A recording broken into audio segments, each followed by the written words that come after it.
Good morning, everybody. It is Monday, April 7th, 2025. This is a workshop meeting of the Commissioners of the City of Rehoboth Beach. We are live in City Hall Commissioners Room, second floor, and I'll call this meeting to order at exactly 9 o'clock a.m. Would you please rise and join me in the Pledge of Allegiance? I pledge allegiance to the flag of the United States of America and to the republic for which it stands, one nation, under God, indivisible, with liberty and justice for all. Thank you. We'll start off with roll call. Commissioner Mark Saunders. Present. Commissioner Suzanne Good. Present. Commissioner Ed Chernowski. Present. Commissioner Patrick Gossett. Here. Commissioner Bunky Markert. Here. Commissioner Craig Thier, absent. And Mayor Stan Mills is here. We don't have a full complement of the mayor and commissioners. We do have a quorum, so we can formally conduct business today. I'd also like to we'll introduce some other members shortly. With that, want to make mention that there was no correspondence received early enough to embed in the agenda, but we do have a piece from, we'll get to when we get to the fishing pier, from the president of SOLA. With that, we'll move on to the city manager's report.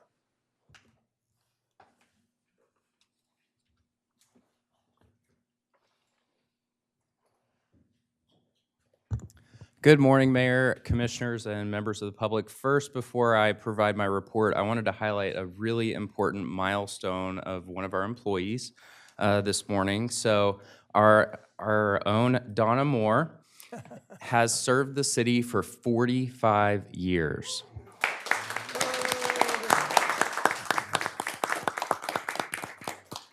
So Donna is our tax and utility billing administrator and also serves as our elections administrator and is a native to Sussex County. And she has served under 6 mayors, 5 city managers, and only 2 police chiefs. So she's seen the city go through a big change and metamorphosis over time. But yes, her anniversary date is March 25th, 1980. So I'm really appreciative of Donna and all that she does and all that she has done for the city, and wanted to recognize her today. So I have a lovely crystal award for her. So if she'd like to come up, and we'll, if the mayor would like to join me.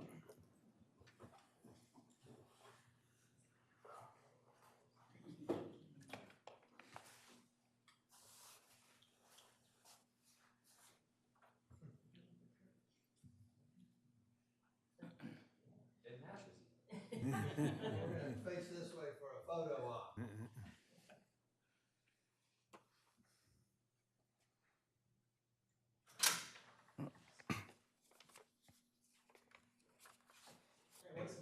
we don't do it until after you hit 40-some years, but would you like to say anything? I'd just like to thank everybody, the mayor, Commissioner, and it doesn't seem like I've been here 45 years, but I have seen a lot of changes. I appreciate it. Thank you. Thank you, Don.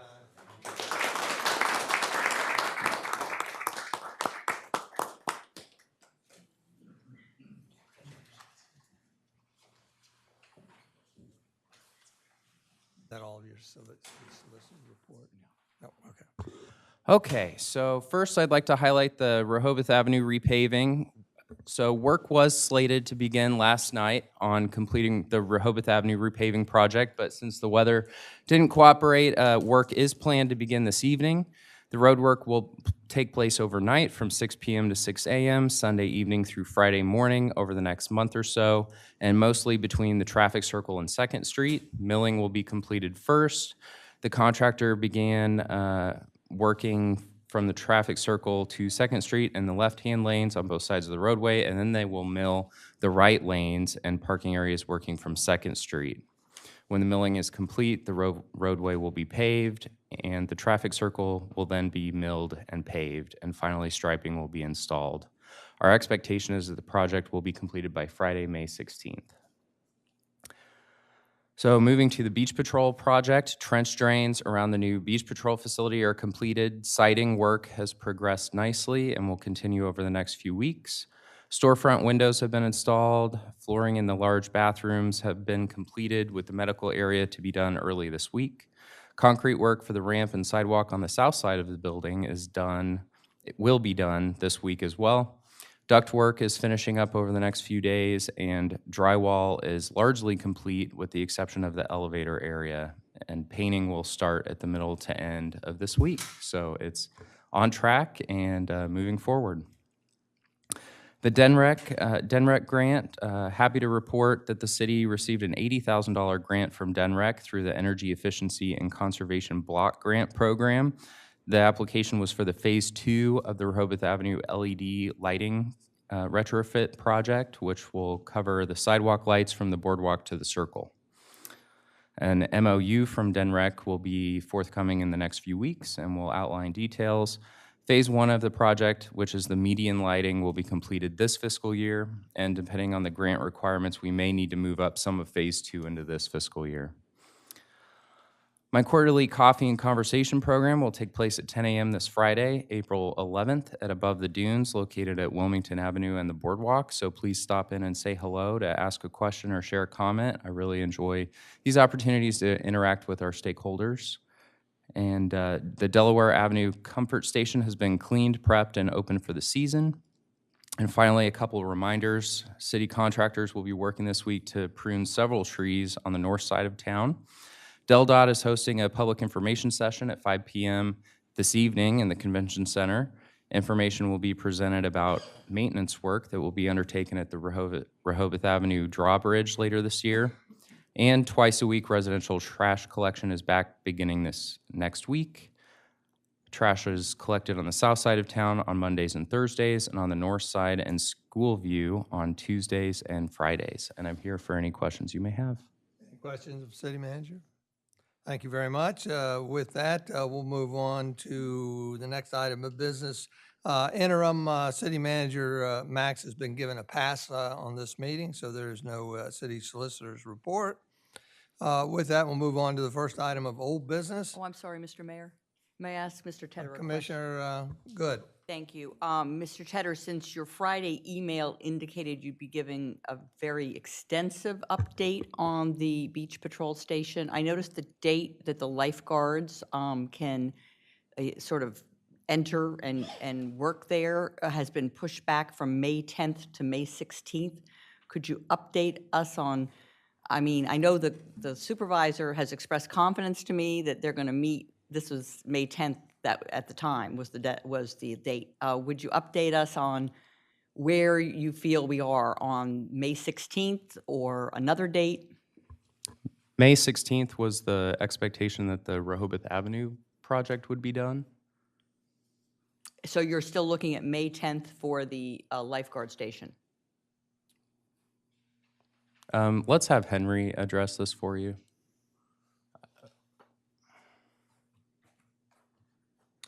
Commissioner, the expected substantial completion date is May 10th. I spoke with the construction manager this morning, and the schedule that the general contractor has put out makes sense, and we're pushing on that, and so far that looks good. Great to hear. Thank you very much to both of you. Thank you. With that, we'll move to the first item of old business, which is a presentation by Emergent Method on the draft strategic plan, including an implementation plan. Taylor? Thank you, Mayor. So we have Robin Stiles from Emergent Method here to present the plan and the presentation today. So ultimately, the strategic plan, when I first arrived at the city, we have a wonderful CDP and a lot of different areas that the city focuses on, but the organization of the actual items that staff is accomplishing was a little unclear. So this effort is a way to have this implementation plan where staff can not only be held accountable, but we can come back, report back quarterly on these action items, and really advance quicker and faster on the priorities of the city. So I'm very excited to have this implementation plan and to hear this presentation today. Ultimately, this will come back based on your comments today in May for your adoption. So I'll turn it over to Robin. Cool. If we could please switch the display. And can you, thank you. So I'm going to provide a little bit of an overview of the process to date and how we got here. But at the end, I also will provide the designed draft strategic plan as was shared. It is included in the packet for today's meeting, but I'll also give a bit of a preview, but it is publicly available. This is a process that has been largely stakeholder-driven, very intentionally so. So many of the folks in this room actually have participated in this process, and so I thank them for being willing to come to the table and share their thoughts on the future of this city. This has included both a community survey that was fielded broadly throughout the late fall, as well as in-person listening sessions, as well as virtual listening sessions, making sure that there were ample opportunities for those who wanted to participate to be part of the conversation. In addition to that, we also conducted one-on-one interviews as well as listening sessions with the Homeowners Association and the Chamber of Commerce. And again, we're very grateful for the members of the community who chose to participate in those efforts. This effort was also guided by a strategic planning steering committee who were incredibly gracious with their time. They ultimately guided this process, helping us to understand who we should be speaking to, the questions that they thought might best inform this process, and ultimately helping us to refine both this strategic plan as well as the implementation plan that accompanies it. This includes both a mission statement and a vision statement. Oftentimes, folks ask, well, what's the difference? What's a mission statement versus a vision statement? A mission statement is why any organization exists, its purpose for being, and a vision statement sets a direction for the future that it hopes to accomplish. In this case, our mission statement for the city of Rehoboth Beach is to promote a high quality of life and maintain a welcoming community for all through effective governance, exceptional service, and a commitment to environmental stewardship. Each of these elements came out very strongly in our conversations and in the feedback from the folks who participated throughout this process. The vision statement, or where we hope to go in the future, is to be a leading coastal community with unique characteristics where residents, businesses, and visitors thrive in a safe and accessible environment that is preserved for generations to come. Again, making sure that we think about both our diverse stakeholders who enjoy the city, as well as the future that we know we have a responsibility to preserve. Getting into more of the foundational elements of the plan, this is organized around 3 primary areas of focus. I'll go through each of these areas to provide a bit of the strategic priorities that are included within, as well as an overview of the accompanying implementation plan that has a little bit more of the granular day-to-day or month-to-month process that will guide the work of the city employees as they seek to implement this plan. But as we looked at the emerging priorities, there were 3 real areas that came up repeatedly and that continue to be areas of key interest and really need. The first was related to infrastructure. This is probably no surprise to anybody, but infrastructure is truly foundational, no pun intended, to the workings of the city. In order to maintain a functional city for both your residents as well as your many visitors, investment in infrastructure is really key. Second is a focus on excellence and coordination when you think about your operations. That tends to be a little bit more internal when you think about how committees work, how folks work together, how the volunteers that contribute their time to the city are appropriately leveraged and kind of positioned to do incredible work.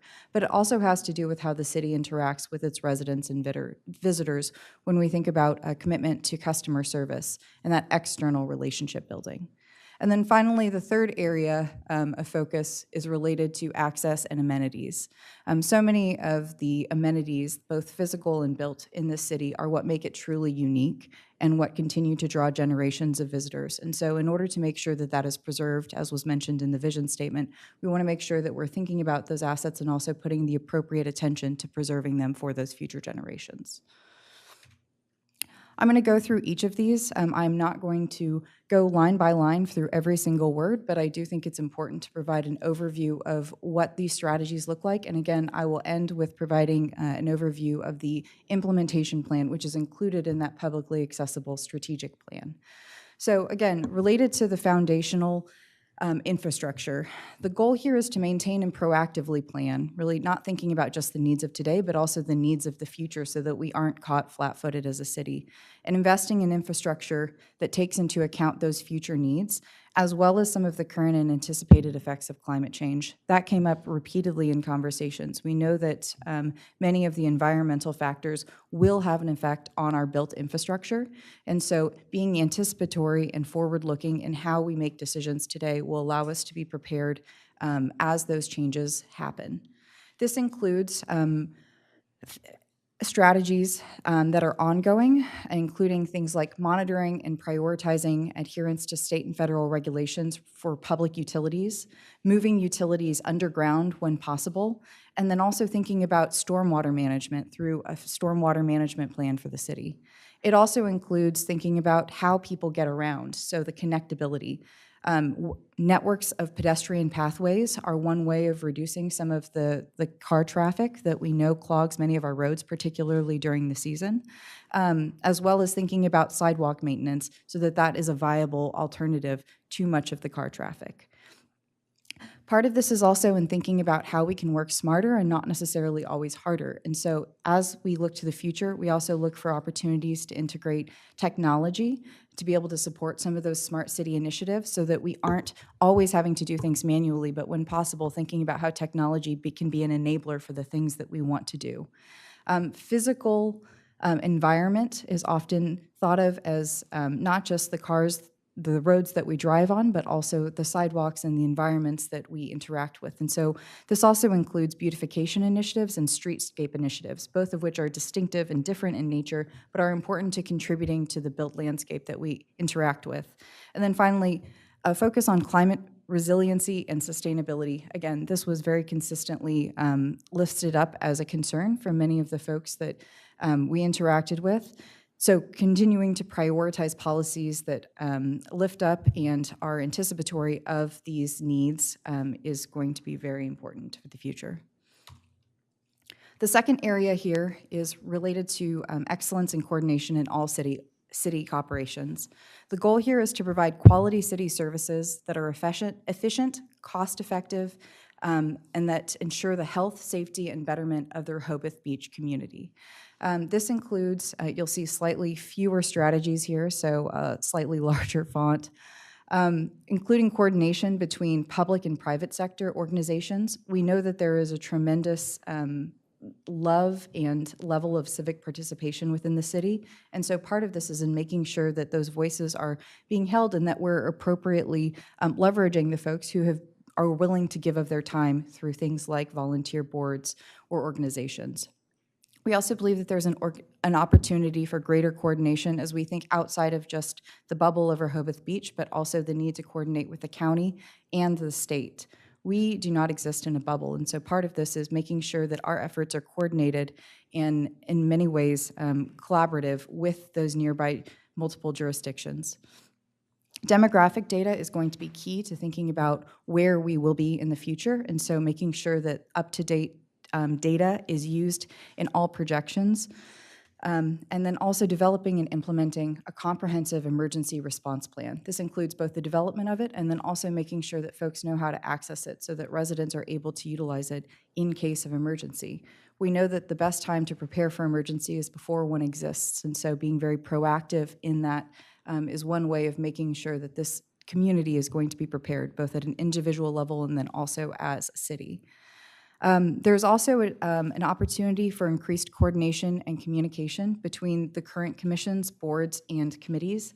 Many folks mentioned, and we saw this as we looked into the structure, that there are many opportunities for those boards and those committees to be better leveraged so that there is an input and that, frankly, when good work is being done by groups of residents and citizens who choose to come together and give of their time, that that work goes somewhere and contributes to decision-making and actual impact.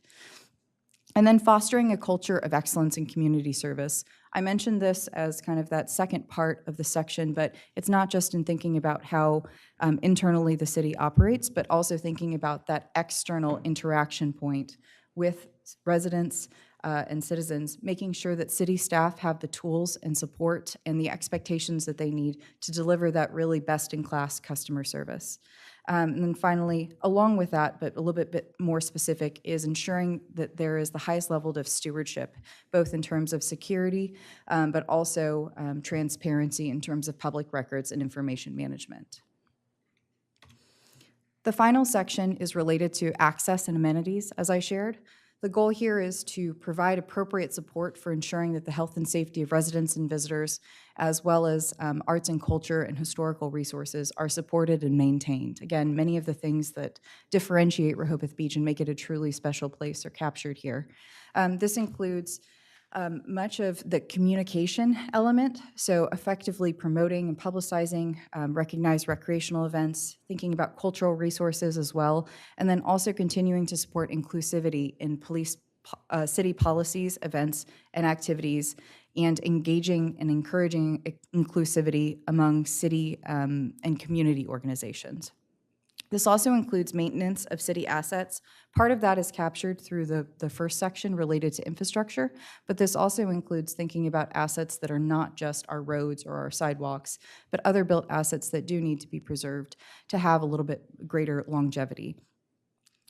In addition to preserving amenities, this also has to do with access. And so compliance with ADA, making sure that we not only meet but exceed those standards, and development or exploring development of a tourism management plan will be beneficial for the city, again, as it thinks to the future. You'll notice that throughout my comments, I've used the word anticipatory or forward-looking.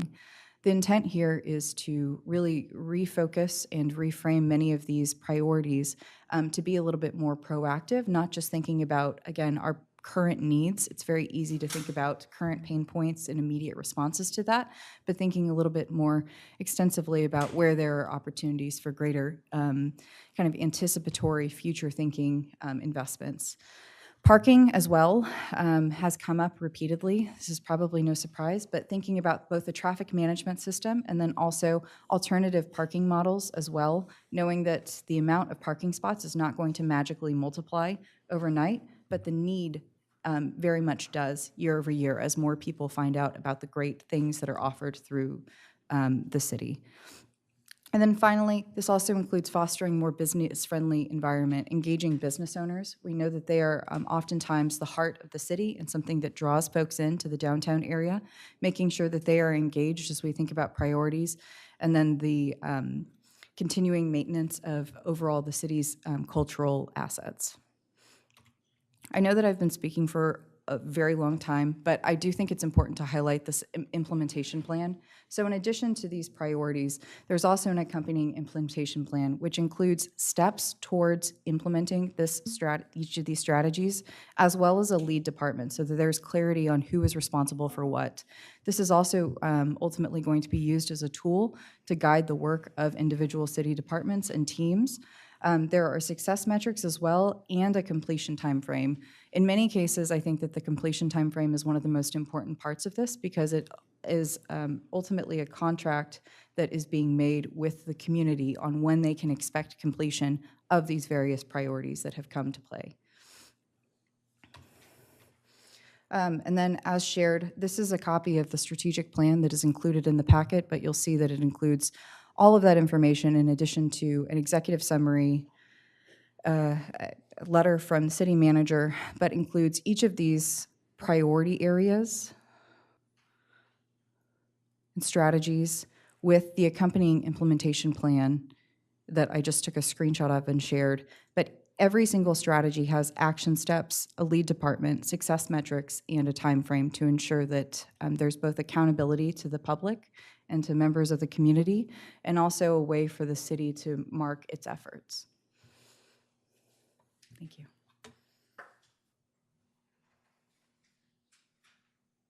That it?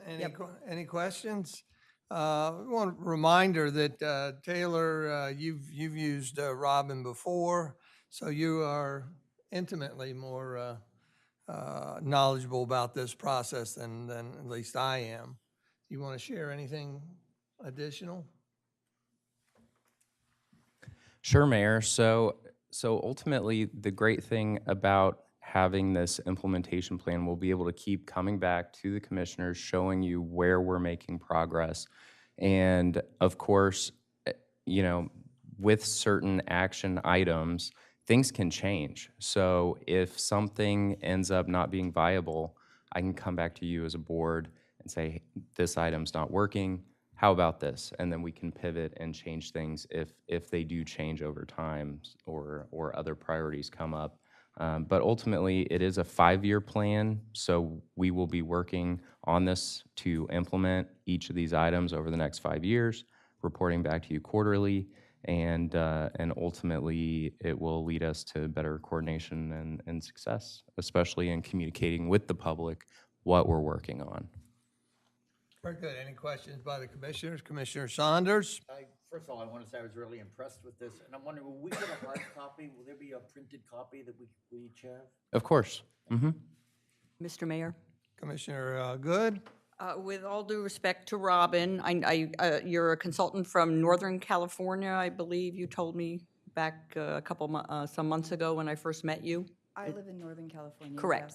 yes. When I was running for office this past summer, I was deeply disappointed in July when Mr. Tedder's first initiative was to spend $28,000 on this mission statement, as it were.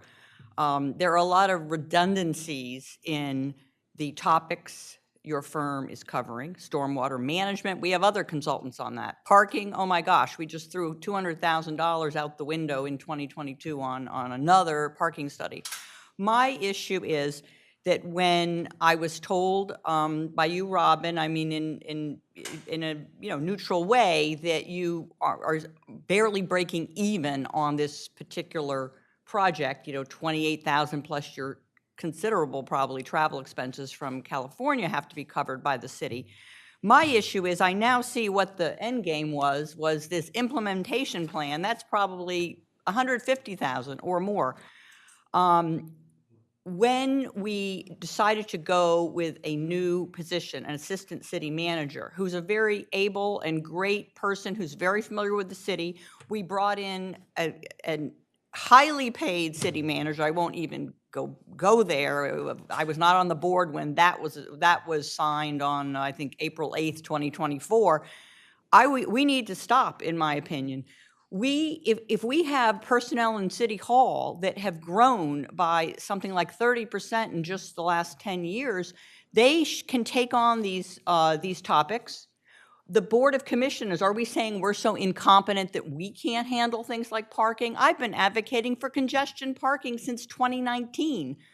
So I hope we can sort of thank you, Robin, for the services for which we've paid, but say that we are not invalids. We can implement appropriate priorities. Infrastructure has always been my top priority, and I believe, if not the top priority, one of the top priorities of each of the 7 people on this board. So I'd like this to, cut the cord here, cut our losses on the 28,000 plus travel expenses. And I hope to gosh that Mr. Tedder and Mr. Miller, with the help of our city staff, can carry out all of these analyses, studies, initiatives. Thank you very much. And Commissioner, that is exactly the plan. So this is for us, the staff, to work on. So So ultimately, the implementation plan doesn't have a price tag to it yet? there is no price tag to the implementation plan other than if there are things like, the stormwater management plan that we're already working with GHD with, that has a price tag. But But yes, Evan, myself, all of our directors will be the ones implementing this plan internally. Okay, I'm a little reassured because there are fewer redundancies than I feared, but I think we just need to start cutting spending. And consultancies are one arena in which this city has spent far more of its budget than necessary. We're a small town. We can't be drowning in mission statements and core mission statements by consultants. I would like that to stop. Mayor, Well, Suzanne, you're entitled to your opinion, but you are just one opinion. Is anybody else, Commissioner? I just Gossip. for clarification, if I may, there is no additional monies to be spent with the strategic agenda from the standpoint of the consultant that we have, correct? Correct. This is So we're this finished, is we're it. done. No more money is to be spent. Correct. Commissioner Markert? Yeah, thank you. Thank you for your presentation, and I want to just thank the city manager for his involvement and the staff involvement for getting this along this far.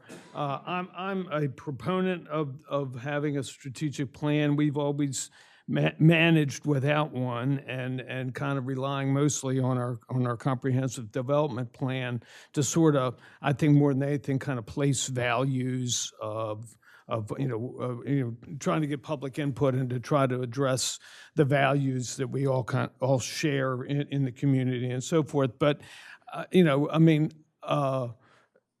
these plans are only as good as how far did you get involved with them and implement them. And I would foresee with Mr. Tedder's background and everything that we will achieve that over time.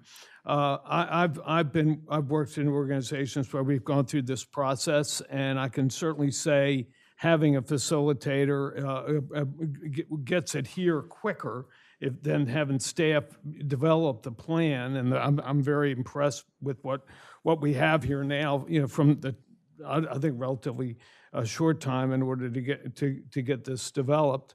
This notion that we can all do everything in-house, I think, is a pipe dream. We are a first-class city. I think we should behave like one. And if we need to have people come in and assist us in this process, and we can afford it, I think it's beneficial for all of us. I did have a couple questions, and it's more about the.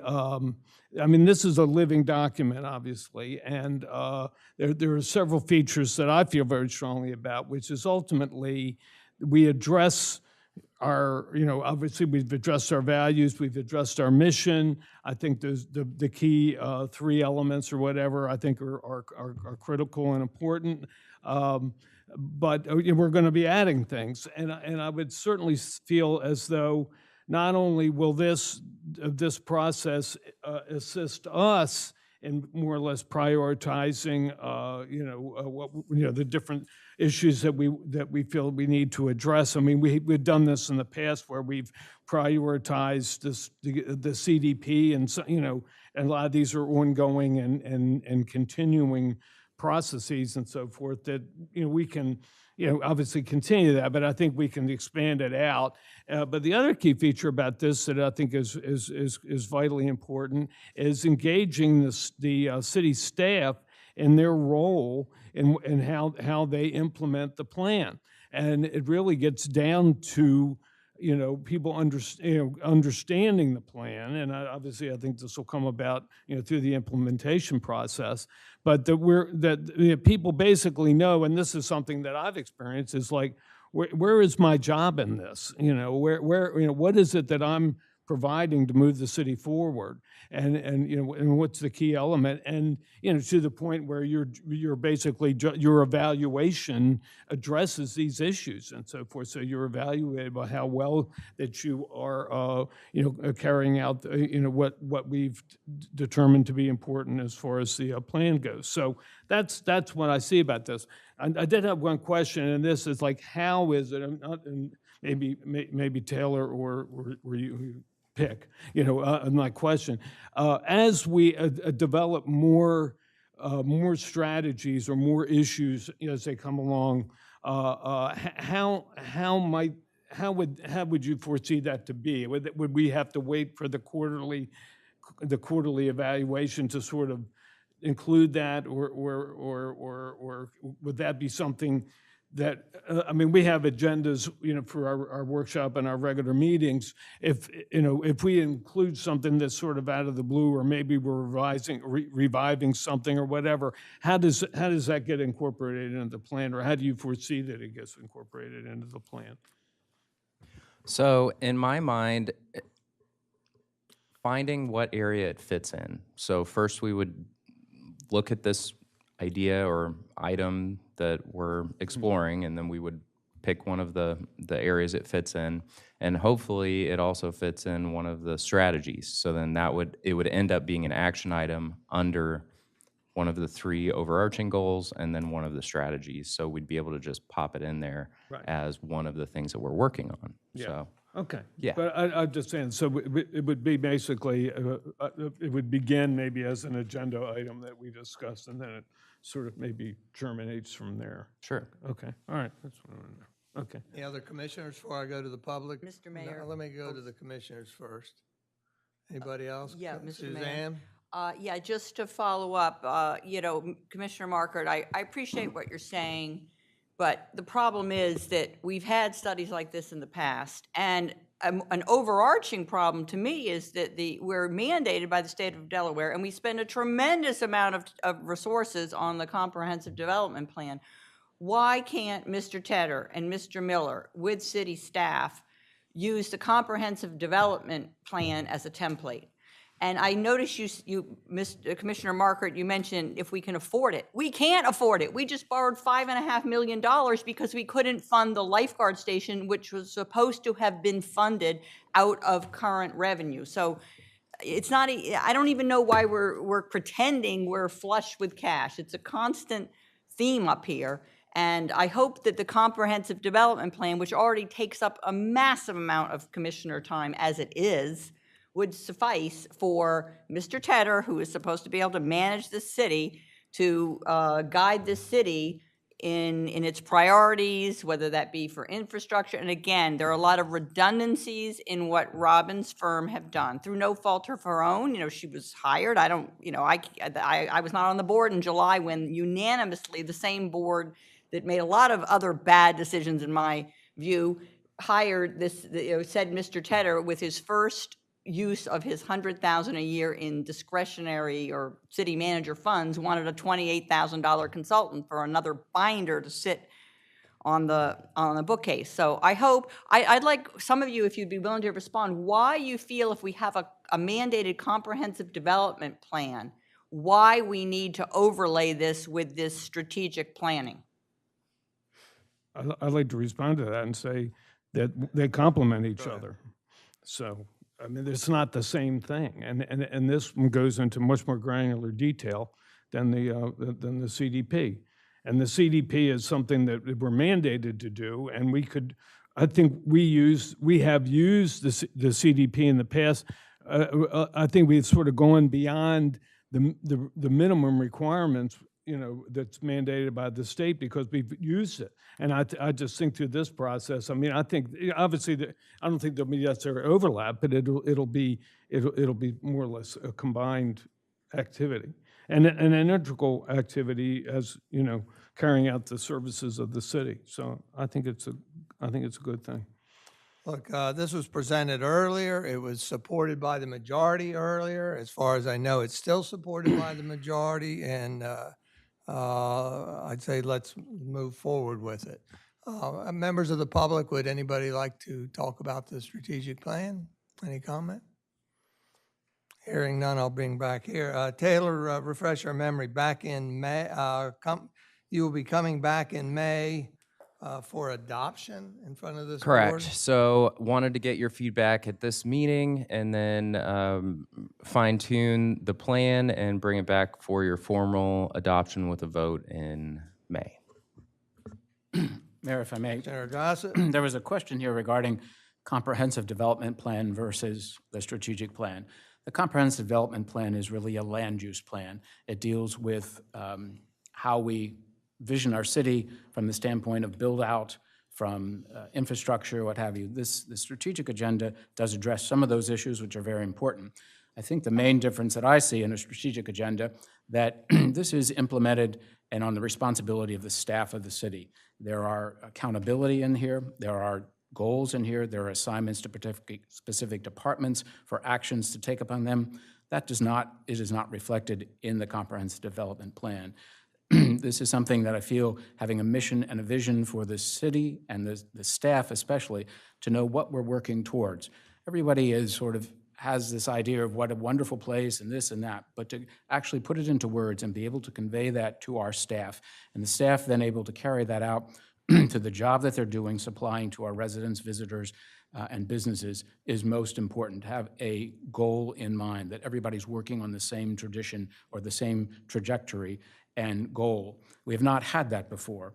I think, again, this ties into, can tie into or should tie into in past experiences that I had in working with a strategic agenda, that individuals' annual review, their performance review, this is tied back to specific goals and actions that are outlined in here, that is through the responsibility of the department heads. But what I would like to see, and coming back in the presentation for the adoption, is to know that this has been reviewed with the staff and their departments, that they are understanding of it, and this may have already taken place, but just some aspects that understanding that the staff will buy into this, because it's been my experience is you may have a great idea, but if the staff isn't on board with that, they're the first ones to be able to torpedo something like this.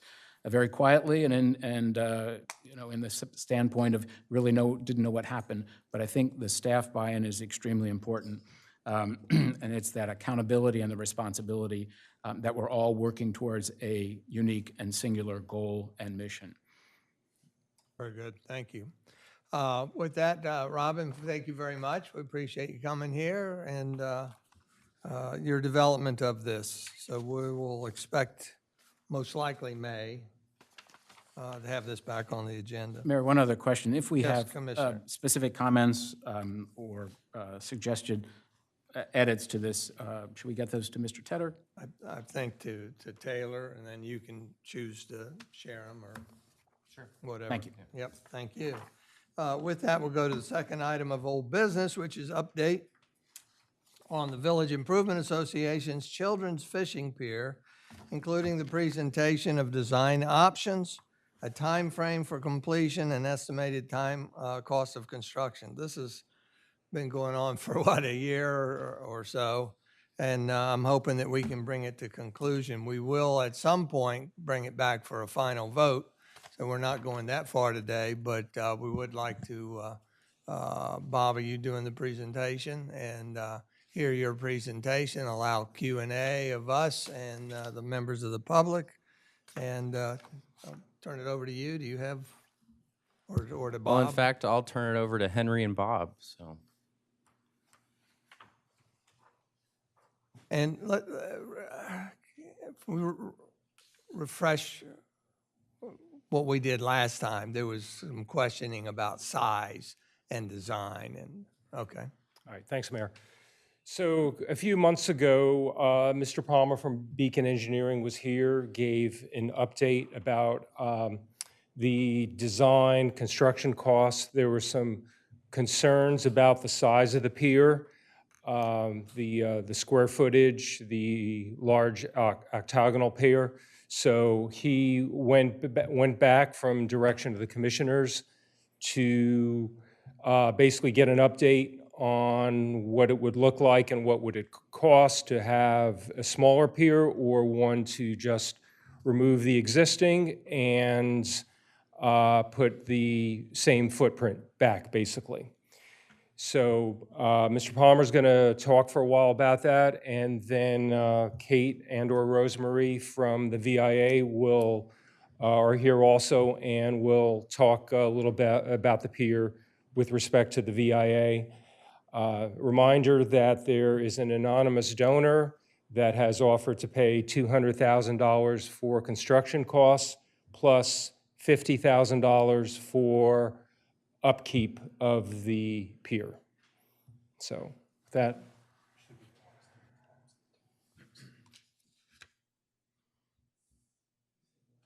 Oh, last three, sorry. There you go.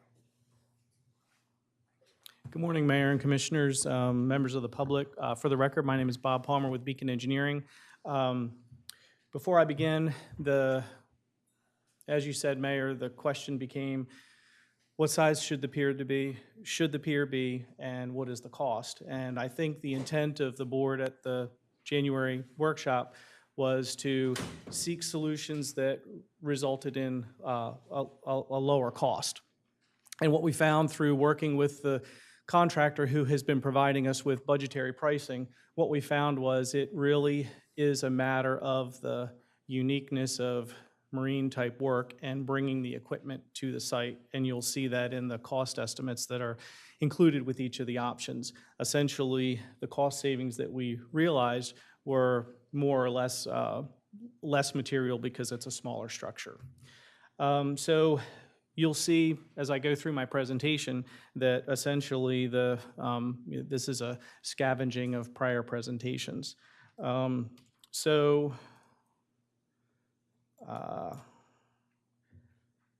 Everybody knows and loves the original pier.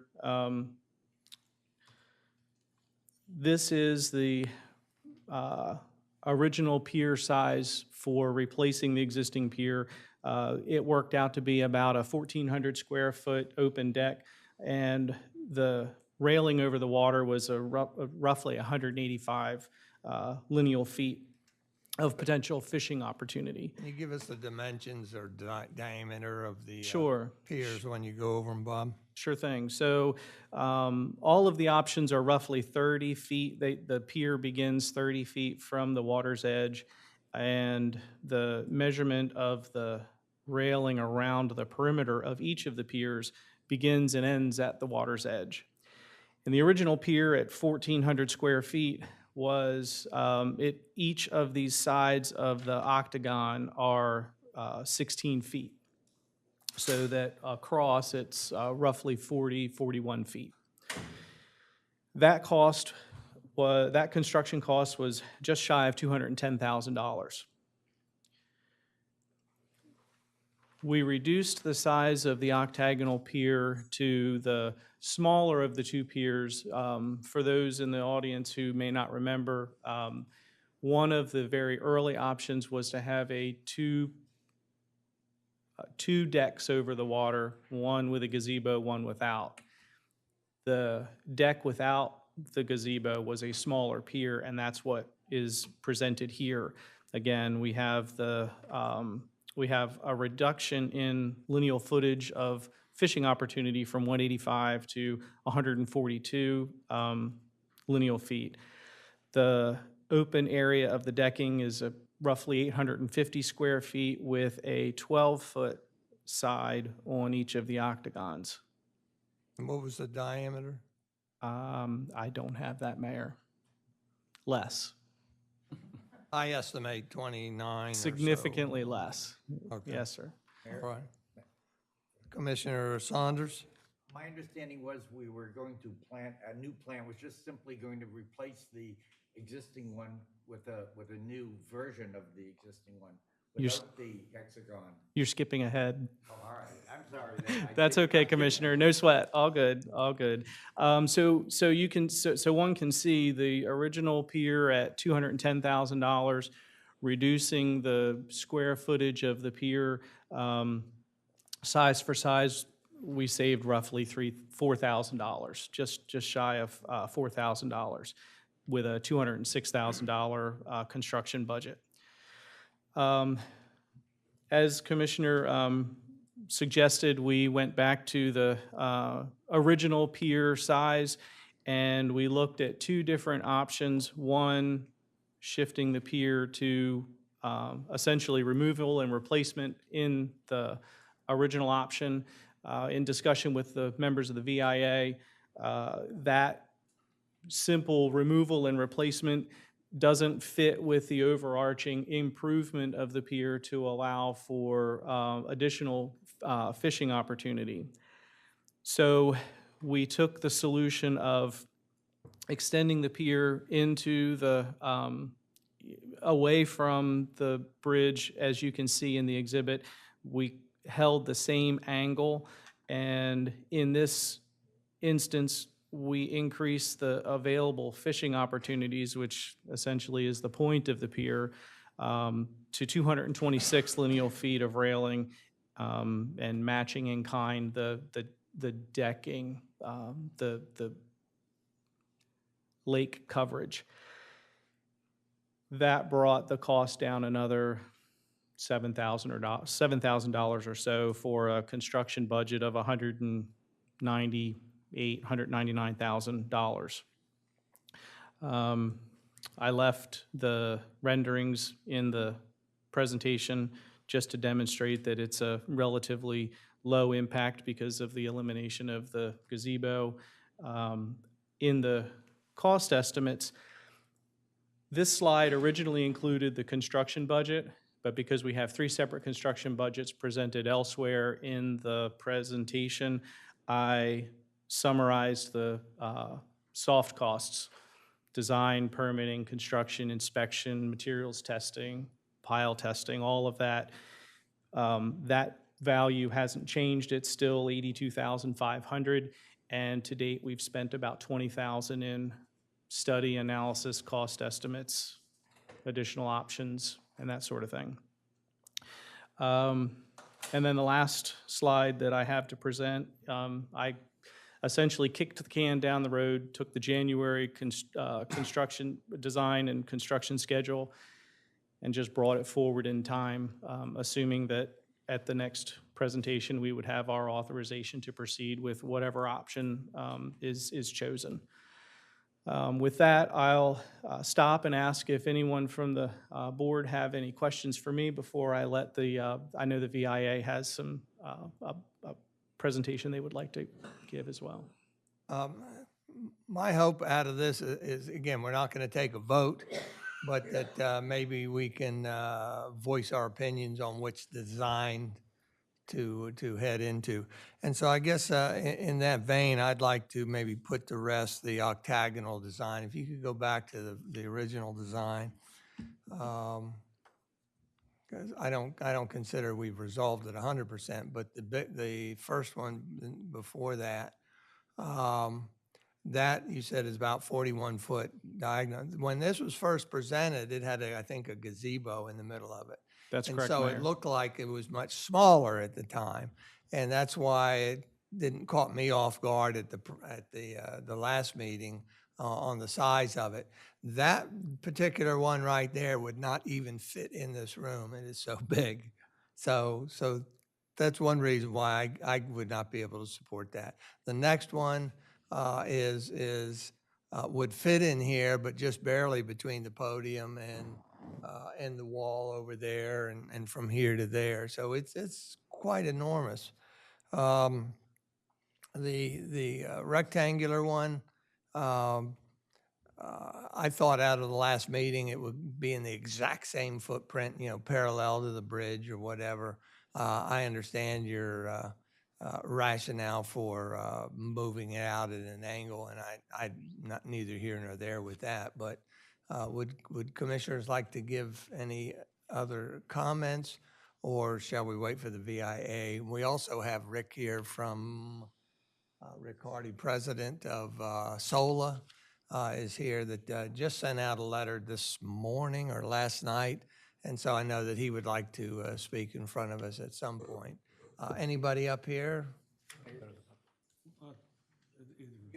Okay. Commissioner Marker? Well, thank you for the presentation. I too, I think I understand that the idea of making it circular or octagonal or whatever is to create the more linear, more perimeter. But it seems to me that you're creating a structure that's basically nobody's going to be in the middle of it. They're only going to be around the edges, and it just seems kind of crazy that you're making this large thing that no one's really going to occupy. Now, obviously, you can get more fisher people, fisher persons, or whatever, with the larger one. But at the same time, I would think that this, I think would suffice, especially if it's for children. They're smaller, you can pack more children in there or whatever. So anyway, I just feel like this makes a little bit more sense. This design? This one, This this design, one we see it, more linear, maybe less perimeter, but at the same time, I think there's plenty of fishing opportunities from a structure like that, so. My two This cents. seems to be closer to the bridge. Does that by any chance eliminate the need for a barge, or a barge is, like they could jet it from the bridge itself? The budgets that have been presented, Mayor, are assuming a barge would be floated out. We are in discussion about potentially using a long-reach excavator to vibrate the piles into place, but we took the more expensive solution as a budgetary constraint as opposed to trying to cut all the way to the base by the use of the long-reach excavator, because not everyone has access to that sort of equipment. So we took a conservative route with the cost estimate. I really don't want to be the low bidder on bid day. All right, somebody over here, Commissioner Saunders? So did we eliminate the opportunity to simply replace the existing bridge with a new bridge that's exactly in the same place? Fishing No. Pier, you're Pier. saying bridge. I'm sorry, No. Pier. No. I mean, I haven't seen that here. Sure. Okay,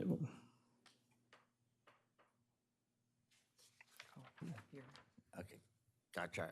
I got ahead of myself again then. Yeah, So we no, that's okay. can- Slide 2, Commissioner, in my mind, it goes without saying, removal and replacement in kind, it would essentially be the existing pier. We've discussed in great length the functional issues of the pier having use of only one side. And that was the point of shifting the pier toward more central to the lake and allowing the use of that easterly side of the pier. In the end, and as I said in the beginning of my presentation, what we have learned through this, which it was a hunch I had, but the numbers don't lie, the cost of the project is largely mobilizing and demobilizing the equipment necessary to do this sort of specialty work. The cost savings that we are seeing are effectively the cost of materials and maybe a little more specialized labor to cut angles on a octagonal pier versus a rectangular pier. And so whether we whether we remove and replace in kind, whether we shift it out at a 45-degree angle, whether we run it parallel with the north bank, the cost is the cost. We're looking at just shy of $200,000 for the rectangular option. Thank you. Yes, sir. And if I might add, so when the depiction of the pier moving to the left, it is the same size, the same length, all of that. It was discussed from the VIA folks, and I think they can probably expand on this when they get up to speak, but the heat from the bridge is a factor to think about, and then also with debris getting between the dock and the bridge, or algae, things of that nature. So that was one of the reasons, in addition to having more area to fish off of. But it definitely can be exactly replaced in the place that it is now, or it can be shifted to the left. Mr. Mayor? Commissioner Good? Yeah, so I would be in favor of the existing footprint for the following reason. I mean, I think we're all, or some of us, I'm not including myself, seem to think this is a heavily trafficked amenity. But I walk by there all the time in the summer, and because you're 1 block west of the beach and the boardwalk, it rarely attracts more than a few people, and there are long periods when, in fact, most of the summer, when there's no one using it. So unless, I also worry that there might be more, and you're an engineer, but in terms of the fire department safety issues, if we were to move it at that, whatever, looks like, a 20-degree angle or 30-degree angle, anyone who got into trouble on this fishing pier would be more difficult to, rescue from the water. Whereas if you remain where you have been since it was originally installed, you have more of a possibility of rescuing them, like even a passerby rescuing them from the bridge itself. So I don't know if that factored all into concerns about safety for those who, especially children who might not be all that, might not be strong swimmers or whatever if they were to fall off the fishing pier. Sure. So unlike the existing fishing pier, this pier will be fitted with life-saving life rings. The proposed pier, we are using code-compliant railing. The railing on the existing pier has even though there's a wire mesh, those openings are much larger, much easier to climb. Vertical spindles in the railing, much more difficult to climb. So the overall design of the proposed pier, regardless of the shape, would meet today's current life safety criteria. Let me move to the public, then we'll come back and further discuss, because I think this is a gift horse to us, and I'd like to comment further, but would the VIA reps like to present? Well, both of you. Give us your names, and if you would. Hello, I'm Kate McKenzie, and I'm a past president of the VIA, the Village Improvement Association of Rehoboth Beach, Delaware.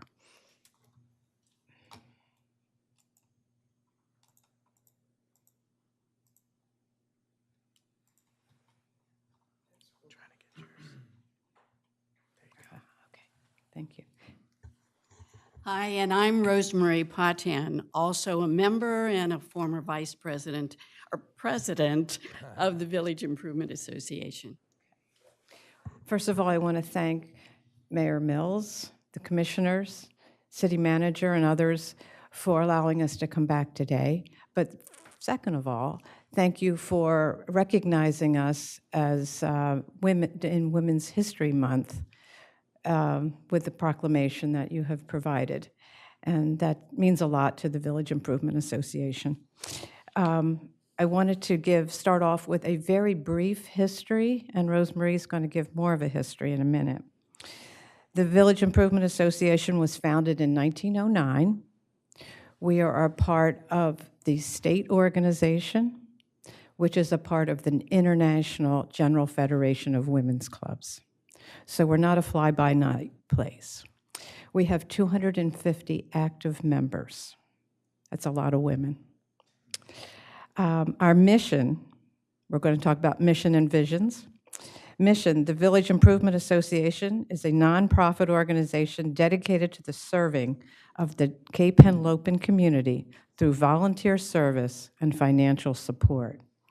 The objectives of the organization are our 250 members improve and increase the intellectual culture, educational advancement, and continued moral development of its members by promoting the interest, improvement, and progress of Rehoboth Beach, performing whatever charitable and civic work in the greater Rehoboth area as dedicated by our members, and the building of the Children's Fishing Pier was just one of the things that we have done in past. We do have a new book out that you can read all about our history if you go to Browse About or to our website.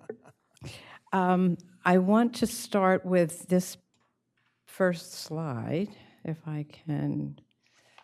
And if you look at the pictures, the first picture on your left that I've titled Peaceful Times was from a postcard from ages ago, and it's Lake Garrar.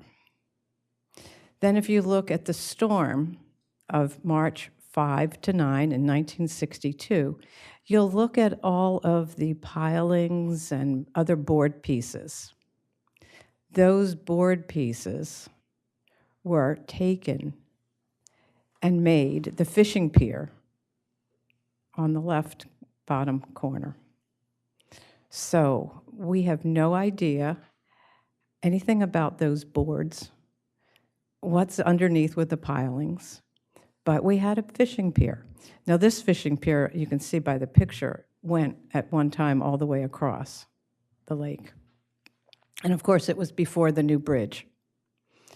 Now, to the right of that is where what Mr. Palmer has shown is where the new pier will be. So we wanted to share that with you. I wanted to introduce Rosemarie to talk about the history of the fishing pier and why it's important to us. Rosemarie was president when the state archives in 2018 made this an official spot. So, Thank you, Kate. And just, I'm not going to bore you with history, but I do believe in this history, and it helps to explain our connection with the Children's Pier.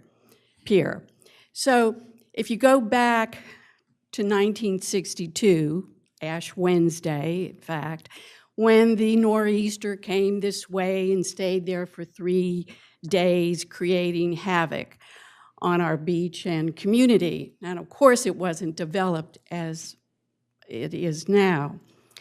And when that happened, the president of the VIA at that time was charged, just like every president who has been a president of VIA during their administration, to come up with what we called a Community Improvement Project, CIP.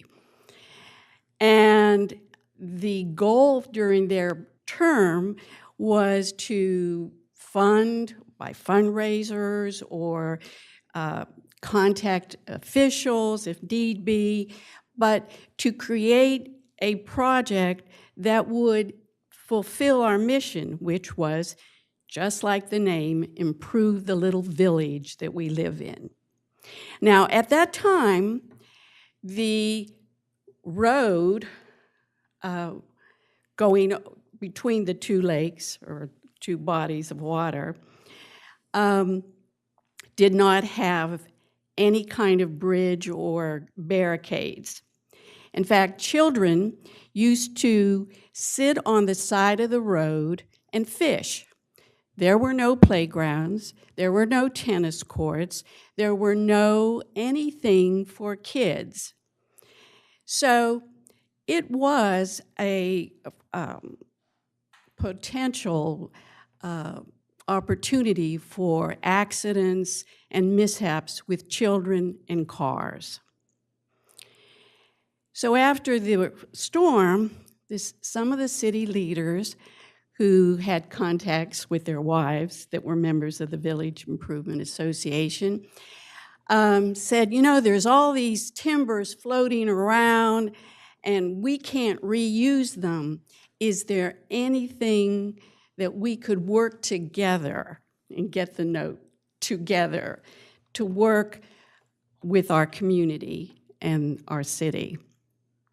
So the city proposed that if they gathered up all of those timbers, now we don't know how old they were because they were used on the boardwalk and other support items in the city, a plan was made for a pier, and the ladies of the VIA said that they would pay for it. And they were given a cost of $600 to build the pier. And they gave a $300 down payment. And then they worked their off to raise the $300 needed to complete for construction. Now, the VIA's clubhouse at the time, which is still where it is on the beachfront, was damaged substantially as well. And they needed to raise money to repair the clubhouse. So they had teas and bridge parties, and they made the $300. And every year, that process of a community improvement project continues. Fast forward now, 2006 or 7, the bridge, the Children's Pier, was affected when we redid the road and we built the bridge wall.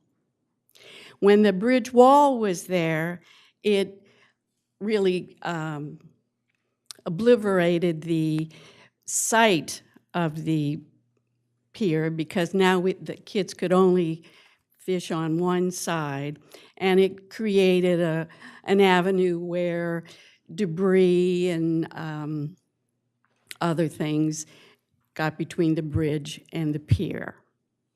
But the children still used it, and there was a limit that it would only be up to 12 years of age. In 2007, when the bridge was constructed, they did replace all of the boards on the pier. So 60-some years later, we get a knock on our door at the Village Improvement that said, hey, I've lived here, or my grandparents have had a home here for all these years, and the only peace I got in the summer from being in the house with my sisters was to go on that fishing pier and spend the day. And life was good to him, and he said, look, I'm going to give you, the VIA, the money and some money to keep the bridge in good repair. And it was too good just for somebody to come to us. Anyways, we met with the city dignitaries, and that was 3 years ago. And in 3 years, we've gone, and there was no limits in terms of what our vision was, because we didn't know the shape or condition of what the bridge was, or the pier was really in. So here we are today. Now, in 2018, when I was president, we petitioned the archive department to declare the pier as a historical monument. I want you to know that the VIA has sponsored 5 historical markers: our building, the clubhouse, the Rehoboth Library, which we started in 1909, the Children's Pier, the safety of the surf line, and then in the center of town where the lighthouse is. So those 5 were all initiated by the VIA because we believe in the history of, or preserving the history of our community. And we believe that the Children's Pier has value, and we want to make sure that that legacy continues. So we petitioned, we got the historical marker. I don't know if our manager remembers this, but you and I had a picture taken at the pier when we brought the monument to its current place.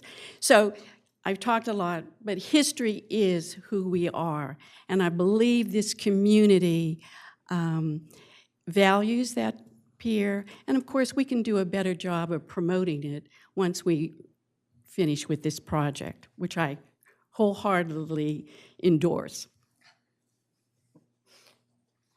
Rosemary's our historian. So this was a picture from the newspaper, May 2018, and that's when the fishing pier became, the archives had put that up. So it was pretty impressive. Now, the last things that I want to talk about is the VIA is the intermediary for the donor.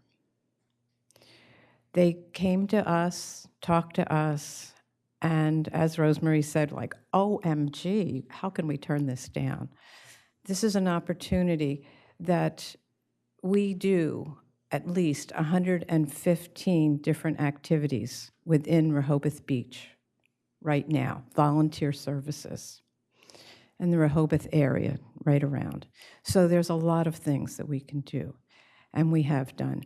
But when our donor came and said, would you be my arms and my legs? And that's what Rosemary and I said, oh, yeah, we'll do it. And the VIA board at that time totally are behind what we want to do. But we need to be his arms, his legs in helping with the design. When we worked with Mr. Palmer, and we thought, oh gosh, maybe we can come up with something really, really cool, hence the octagon. And then as time goes on, and I was meeting with the president, Rick, from SOLA, and we sat there and we looked at it and we went, you know, the reason that there's all this debris that's up next to the bridge is because it can't go anywhere. It's stuck there. And it's very hot. And like Commissioner Good, during the summertime, when I'm in Rehoboth and walking in the city, and I see anybody on the pier, I go and I talk to them. Hey, what do you think about this pier? Well, it's a little hot here by the, by the bridge. The bridge is holding all this heat, and these little kids are dying of heat. So hence that and the debris that's collected and other things, we opted to move this away from the bridge somewhat. So I hope you understand that. And I do see more people there than I think you might see. Maybe we go at different times of the day, but I see lots of families there. Remember the pilings that are there. We have no idea what those pilings came from. So when we first met with Mr. Palmer, and he goes like, we've got to really do something about this. So this is why we're doing this. We're continuing with the pier because it's an important piece in the city, and it's going to be a very positive thing going forward for the PR for the city and for the children. So with that note, I hope that you will agree to go forward with this, and we look forward to making this very, very successful for the community. Okay. Thank you, Kate. Thank you, Rosemary. I want to go to the members of the public, but before I do that, I want a reminder that the very first meeting, I think, Bob articulated that the pier that was existing is at the end of its useful life and needed to be repaired. So this is a necessity as far as either removing it and or replacing it. And again, I've got some comments I'd like to make later to move this along, but we'd like to go to the members of the public. Rick, would you like to? Mr. Mayor, wouldn't we be able to comment on the financial aspect that was brought up by the Yes, but VIA but first? I want to go to the members of the public first, then the answer is yes, we'll come back to our table. Rick, if you maybe want to read your letter, because we did not get it. I have it, I have read it. Absolutely. But nobody else has, so if you, I want to. Yeah, I don't have a copy of it with me, but first, thank you, Mayor and City Commissioners, for listening to the public and giving us the opportunity to speak and share our concerns. And Kate, meeting with you was a big help, and I think seeing the new designs also addresses some of the size issues, which I think we all didn't realize until we started measuring things out, and we go, wow, it wouldn't even fit in this room. Is that right for this part of the lake, which is kind of the smallest part of the lake? So I appreciate VIA, Beacon, and the commissioners for listening to us on that and helping address that. We are still, and I don't know if I need to read this. Yep, absolutely, sorry. We agree with the VIA's intentions to preserve the function and the fishing pier. I'm just going down to the section below the actual bridge configuration, old bridge configuration, while providing a long-term and maintainability of the structure. Additionally, we agree with removing the creosote pilings there. I think that's a positive environmental impact to the lake. But we are a little concerned, and more, as I look at it, and Bob, you've presented a little less, and we've talked with the commissioners here, but with the overall sticking out into the lake at that 45-degree angle or what that is. So in this, in particular, option 7 appears to feature significant longer walkway and fishing pier, and the exact measurements aren't on the design there. So the expanded size further obstructs the view of the lake from the nearby bridge, nearby residents, and surrounding area, negatively impacting the quality of the location. And I think during your presentation, you explained that the walkway is the same size, so I think it's 30 feet that it is today, just shooting out, and the fishing pier is the same size as well. So that helps clarify, thank you. Do you know how far it is from the bridge? So as you're driving over, will that be your focal point? I think that's one of our last Rick, could you kind of talk again? I concerns. can't hear you. Oh, I'm sorry.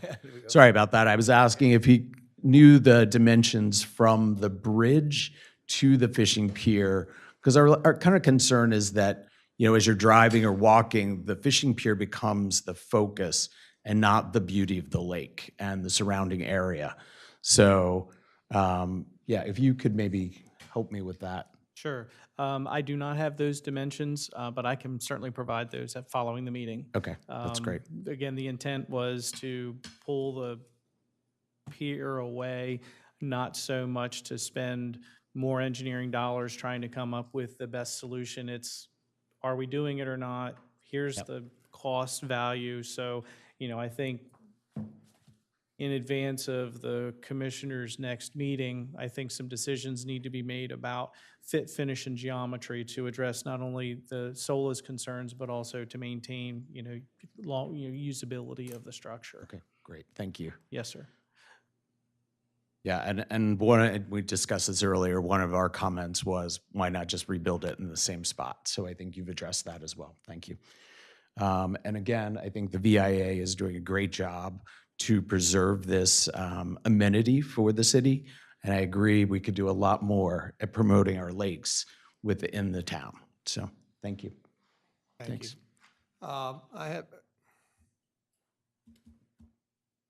Carolyn was back there. She just exited the room. Okay, I'm sorry. Jan? State your name in relationship to the city, please. Jan Conacy, resident 42 Oak Avenue. I'm also on the board of SOLA, but I'm not speaking as a member of SOLA. I'm speaking as a neighbor of Lake Gerard and as a mom of children who fished off that pier. And yes, it's hot. It's hot in Rehoboth in the summertime, and it's hotter than it used to be.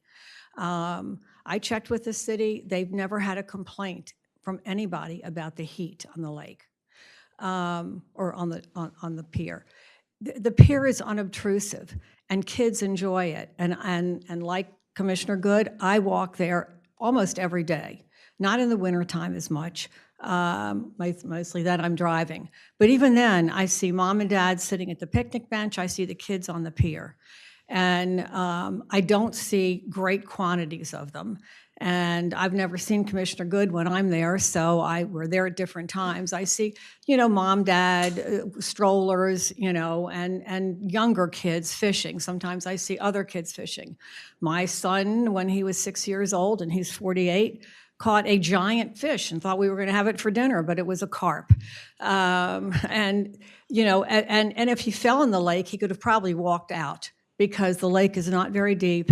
It's in bad shape. My husband is one of the SOLA volunteers who test it every week. Not in good shape at all. So it's natural beauty you want to look at. You don't want to look at an octagon out in the lake. You want it unobtrusive like it is now. I just think it works perfectly the way it is for Rehoboth. I don't think we need to change it. And, I don't see, I do see people fishing there, but little kids with their moms and dads, but not the moms and dads fishing, just kind of making sure that they're not falling in the water. Thank you, Jan. Anybody else? Carol? Yes, ma'am.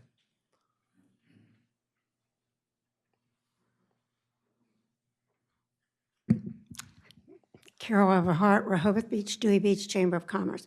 I'm just going to put on my marketing hat And whoever said having these lakes in town, anything that's waterfront, has water, you know, we use, promote business, tourism, and civic responsibility. But the beauty that you have here with these lakes is just very important. Thank you. Thank you, Carol. Any other members of the public?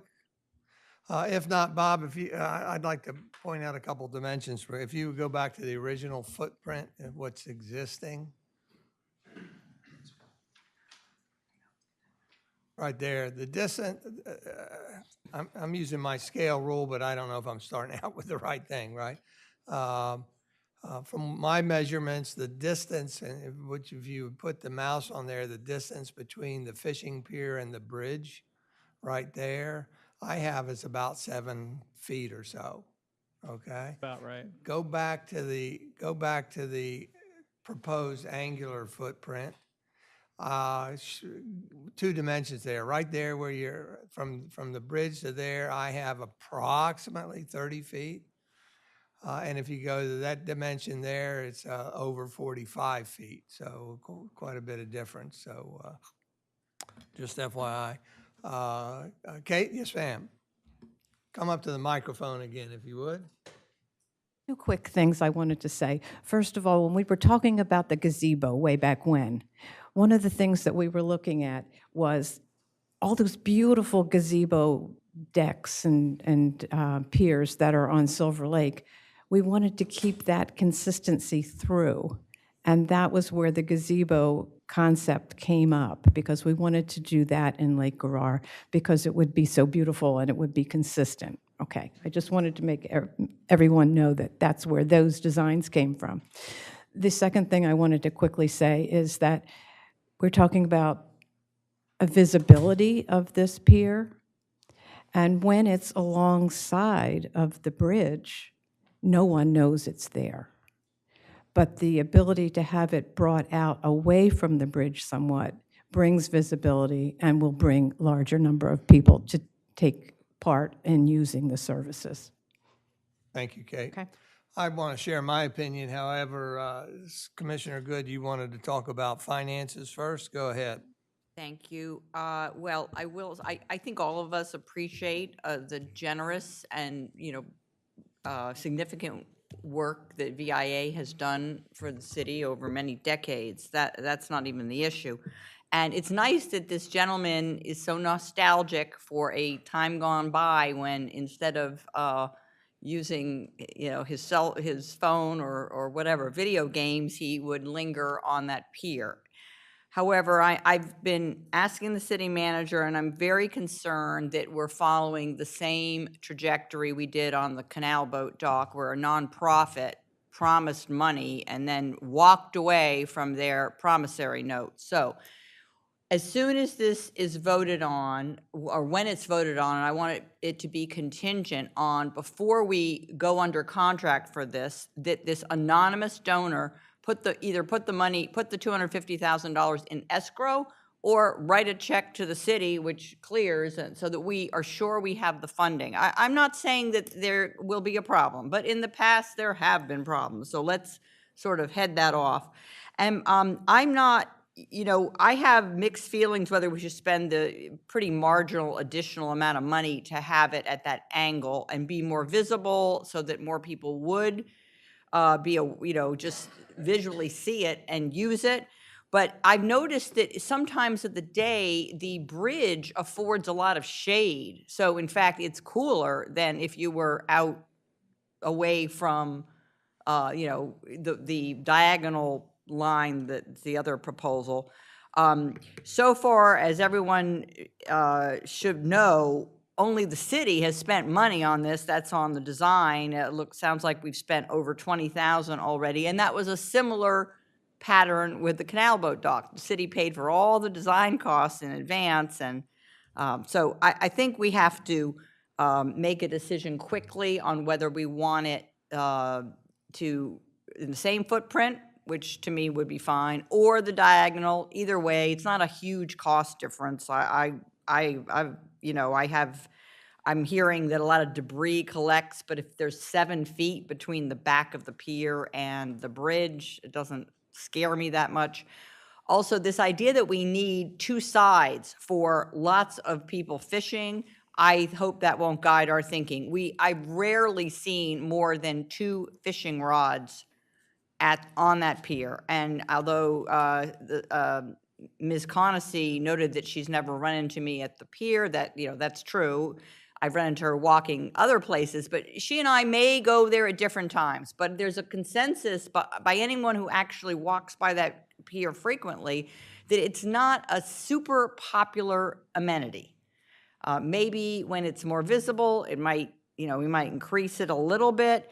So I don't know. I think that the fact that some people are complaining that it's too hot on the lake itself, that might drive our reasoning to just put it back, just reproduce it, same footprint, because you get certain times of the day, you get great shade from the overhanging bridge.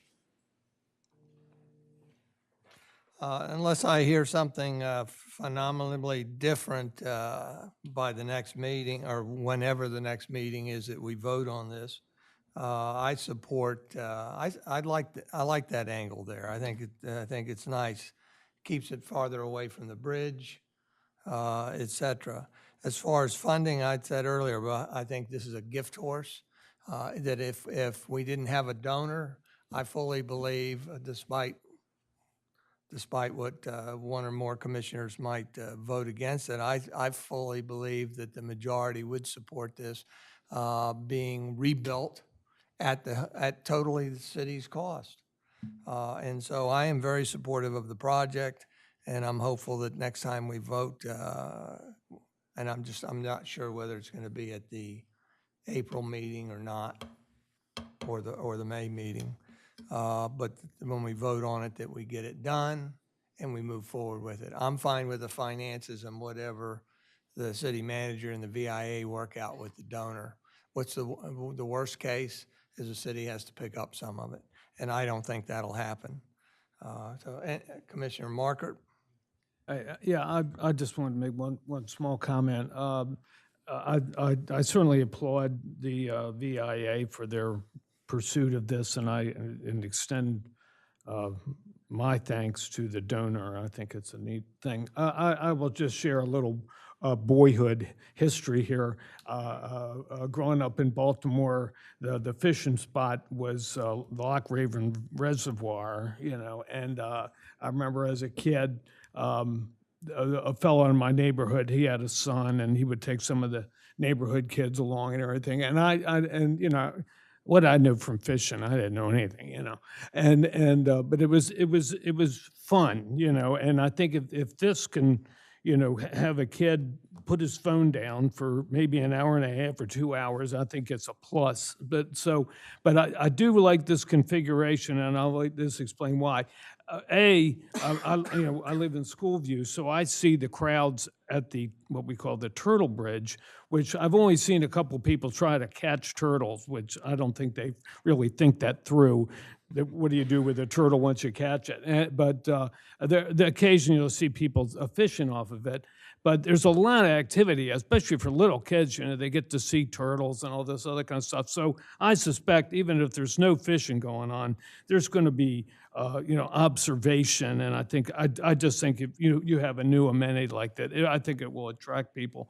But the main thing I like about this is, and maybe you should consult somebody else. I'm no expert, but the idea of casting a rod. I mean, you can use live bait and worm. I'm not going to get into that, but if you use lures, it has action. They have the little things that wiggle and wobble and all that kind of stuff, and a fish will go after that. And I think that will be sort of the attraction if you're able to cast into closer to the bridge, because sometimes fish will be sitting under there, and you want to draw them out and all that kind of stuff. So it's part of the fishing activity, and I'm just saying that in order to sort of maximize that, I think that's what you want. And tucking it in next to where it was, you'd only be able to kind of throw it in the water, but if you could cast it and then bring it in, that's fun. That's a fun thing. So I'm just throwing that out there. That my limited fishing experience. Okay. Thank you. Commissioner Gossett? Yes, thank you, Mayor. And first off, to thank the VIA and the donor for the offer of this. I think it's great. The VIA has been established for many, many years and has an incredible track record of committing to the city projects and coming through on those. Unlike other donations that we've had that have fallen short, this is not comparable to a dock or a garden, which did not exist before. This is something that has been existing for quite some time in the history of the city. If I also will remind individuals about the original positioning of the pier, the bridge that you're looking at now was constructed and opened in 2008. It was a much larger bridge there. We added 7-foot sidewalks on either side and a 4-foot bike lane. So the size of the bridge has greatly increased from what it originally was. So if you look, trying to go back to perspective of the original bridge that opened sometime before 1920, and when it was rebuilt in 2008 for a cost of $1.6 million, the staging or the location of the bridge is probably the same as it would be to the original bridge. It also offers the ability to be seen from the distance from the roadway now, which may attract additional people to the bridge. I just feel that this is, again, something that, as the mayor had referred to, if we didn't have a donor, that the city would be responsible for replacing this or removing it in total, which would probably be another 2 or 3 year discussion period till we came to a discussion of finalizing that. But I think this is the right way to go. I certainly am supportive of the angled bridge, and I think to move forward on that. With regards to the financial aspects of it, I don't believe you will find any history of the VIA defaulting on anything they've committed to in their 100-year history, and I would fully support that. And with regards to the heat, the new bridge is brick. It is a heat island, as referred to as these days, attracting heat, and the distance of the bridge from the distance from the pier, from the existing bridge, will help mediate that in some regards. Also, the stagnation of the water between the current bridge and the pier is something to be dealt with. I think if the city was as concerned with this small bit of stagnation of preventing this project, what we really need to look at is the finger of the lake in the west side for dredging and cleaning, which has been on the agenda for decades now and not been acted upon. But bottom line, I support it, and I think that the VIA will certainly be supportive of this project, or that not only this one, but years to come. Thank you. Thank you. Anybody else? Mr. Last Mayor? word? Commissioner Shinowski? I'm just I'll be quick and echo Mayor Mills and Commissioner Gossett. Commissioner Good? Just to follow up, no, if there were no donor, I would be in favor of replacing it once Mr. Matlos and others, with the help of Beacon, determined that, it was in danger of collapsing, it was unsafe. So I'm not saying I would never say, I think I've been misrepresented as that I would never spend taxpayer funds on replacing this amenity, which is enjoyed by some people.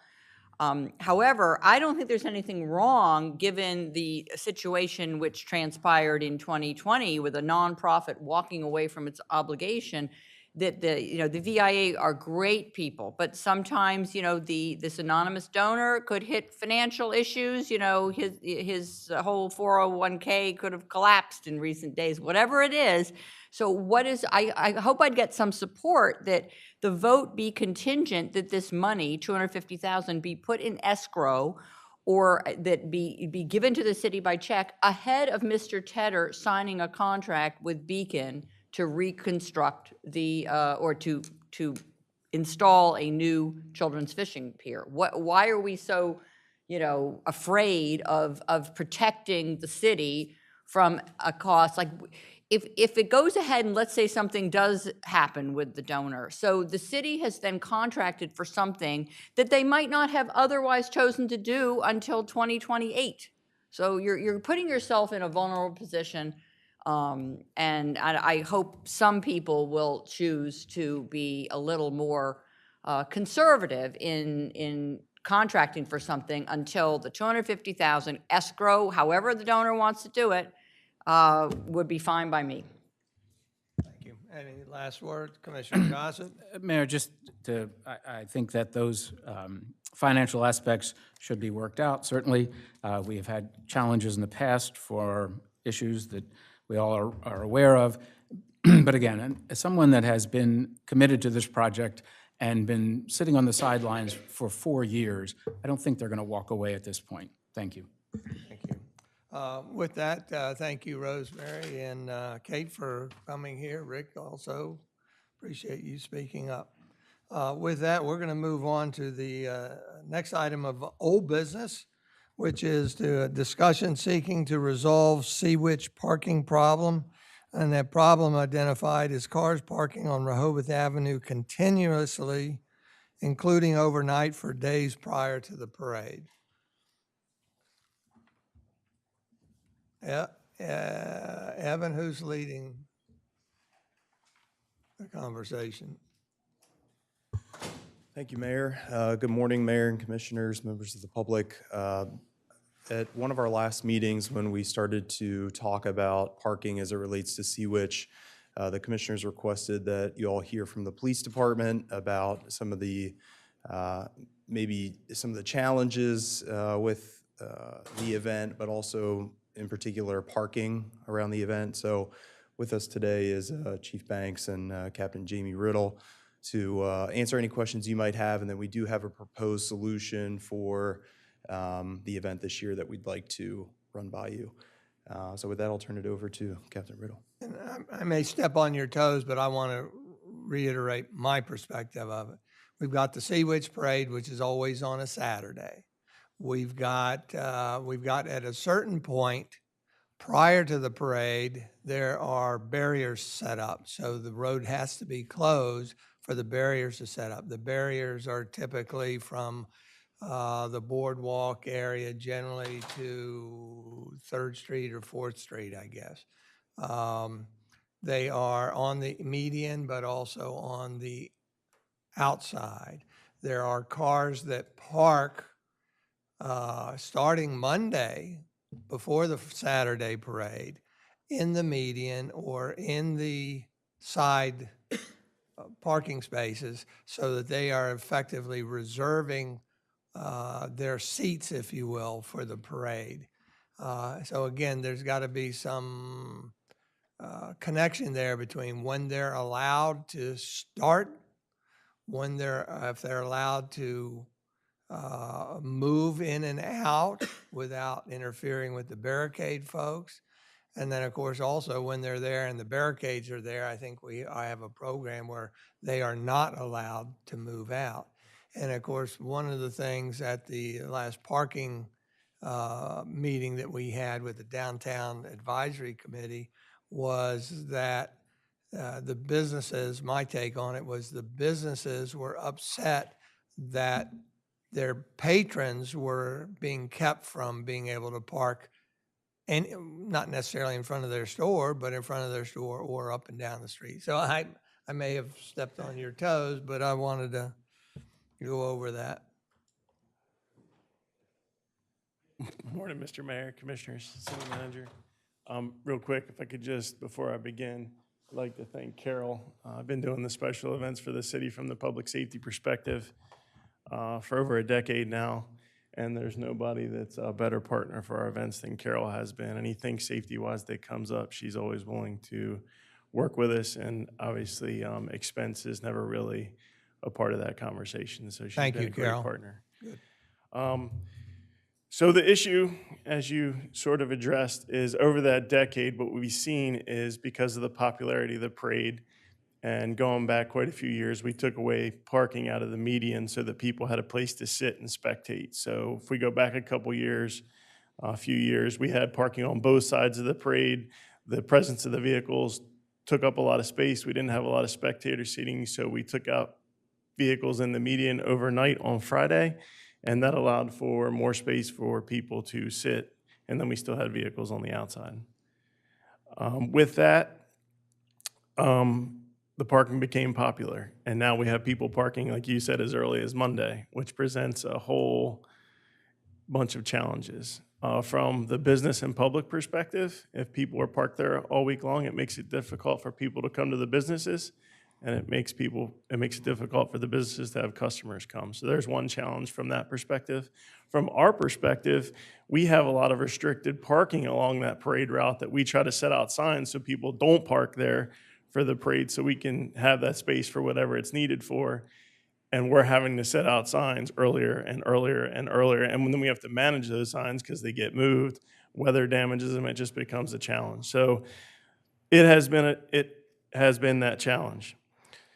So with that said, we set out last year, were some conversations, and now this year, to have the goal of limiting that parking right up until the time of the event. And to his credit, the assistant city manager came up, and there was multiple solutions discussed, but to his credit, he came up with the idea of just doing no overnight parking on Thursday night. And by doing that, all the vehicles are cleared out of that area, and it's basically a reset. So there would be no point in coming here on Monday, Tuesday, and Wednesday and parking your vehicle, because it's just going to get removed on Thursday. And we hopefully solve that problem going into the future. It's a beneficial to the police department in that it allows us to, if we did this on Friday, there's so much planning, resource development going on Friday, and then we also have to remove the vehicles from the median. We have to be here all night to put in that barricade fencing for the crowd. So adding another thing to Friday would be difficult. The fact that we do this on Thursday allows us a different time and a different strategy for dealing with those cars, and the lift wouldn't be as hard as far as manpower and so forth. I can tell you that we're talking about approximately 300 to 400 spaces. So Thursday will be a busy night to clear that out and reset the area, but it will allow us to then block off those areas that we're talking about that are needed for the parade. Mayor, my question. So no parking Thursday night, overnight. Yes, sir. Translates to you can start parking on the avenue at 6 a.m. on Friday morning. I believe we discussed 1 a.m. to 6 a.m., is that right? 1 a.m. to 6 a.m. is what we discussed when we met. So we'll no doubt have people there, right? 1 a.m. Friday morning. 6 a.m. on Friday will be interesting. Okay. Who? That was my question. Okay. Thank you. Commissioner Gossett, go. Thank you. And what specific blocks what are we talking about? So the parade goes from State Road all the way down to the bandstand. Right. So it would be the entire north and south parking lanes of the entire roadway? Yes, sir. From the circle to the bandstand? Yes, sir. That's where we're seeing vehicles parking Monday through the week. So to take care of everybody, all the businesses, State Road, basically Rehoboth Avenue, State Road to the bandstand. And I know this is early on in discussions, but I'm sure, knowing Carol and her staff, the communication plan of this to get the word out to individuals so that they're apprised of it and far in advance and what have you, I'm sure that's in place or good. It's been discussed. Mr. Mayor? Commissioner Good? Do you have already some signs that say, like, no parking 1 a.m. to 6 a.m., or you can get those fabricated, I guess, by October? Like, what is the plan with the signs you're going to use? So that part will be taken care of through whatever ordinance or action that's taken. That's we have a lot of signs, let me put it that way. So there are a lot of signs all along Rehoboth Avenue for different areas, because some areas go into Friday night, some Saturday morning. So that's a challenge. So just to add signs to that, our most effective means of communication is going to be through media outlets, messages from the city, so on and so forth. We do use the electronic signboards for the median. I'm sure everybody's seen that. Maybe something on a little further out as you come into the city to let people know that they can't park on Rehoboth Avenue Thursday night, overnight, 1 a.m. to 6 a.m. Cap, you mentioned possible ordinances. Evan, what are you anticipating? Can we not just direct you to do it? Yeah, thank you, Mayor. So there is a provision within city code which would allow us to do this without any formal action by the commissioners, any type of ordinance. So Chapter 92, Section 3 is temporary and emergency regulations in general. It also defines the snow emergency routes. Section A states that the chief of police shall have the following powers to regulate traffic and parking temporarily and in time of emergency. Part 2 is in the case of emergency or to facilitate public works or in the case of the conduct of parades or public events to register or prohibit parking or traffic in limited areas for periods of not more than 72 hours. So there currently is a city code provision which would allow us to do this administratively. That would be our recommendation. Communications is something that we've talked about a lot recently. We did meet with Carol at the chamber to start to talk about that. I think communication now is extremely important, and so as we start to prepare marketing materials, brochures, do interviews with the press, et cetera, as long as the commissioners are supportive of this, we would start to communicate that. I also believe that it's going to be especially important the week of the event to communicate this any way we can, because there may be folks that are coming in that week to attend the event that may not have heard any of our communications leading up to that. So over the coming weeks and months, we'll continue to have that conversation about the communications plan. But again, we just wanted to put this recommendation before you all for consideration. And if we receive your support, we'll go ahead and start to communicate that. So. I'd suggest that we just go ahead with it, and if we get any blowback this year, then we codify it for the following year. Commissioner. I guess I'm missing, why don't we just say no parking? Why are we protecting the tailgating? It seems to me that tailgating takes up space.